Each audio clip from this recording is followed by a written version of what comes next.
Hey, welcome back to my channel, Riddle here.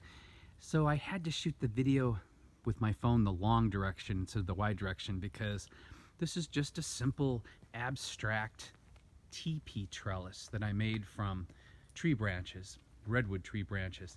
And as you see, they kind of come out different directions because this gives the vining vegetables and flowers that I plant in the box every year different directions to grow, and so they don't have to compete with each other. And what we have going on here right now are some really good peas, sugar peas. And this is just a really easy, cheap, and secure way to create a trellis for your peas. And you start with, four long sticks, or four or five. Some people do three. I think of the pyramids. I do 4 or 5. And you can see they cross through each other at the top. And I just used, the sticks were already dry, and I just used some really strong wire and wrapped it around, tightened it really, really well, and then did my cross beams. Again, I used wire, and then just, you make sure that you want it really tight. And this is really important, especially if the branches are fresh. It's probably best to use dried branches because if they're fresh branches, when they shrink, it's going to loosen up if you're using the wire.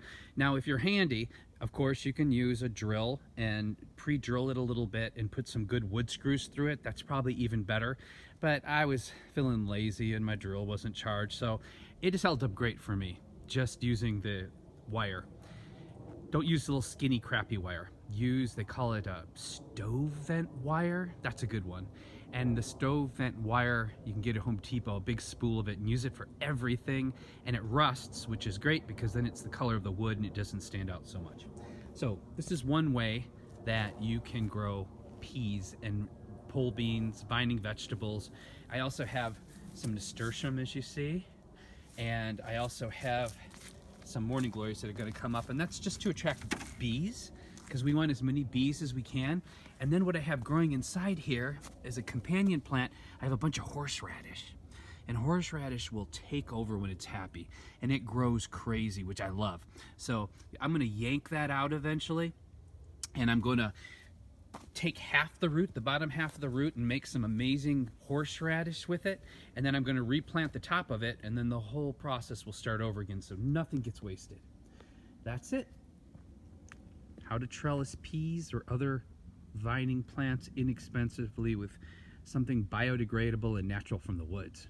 If you like my channel, please subscribe. It helps. Take care of yourselves and take care of each other.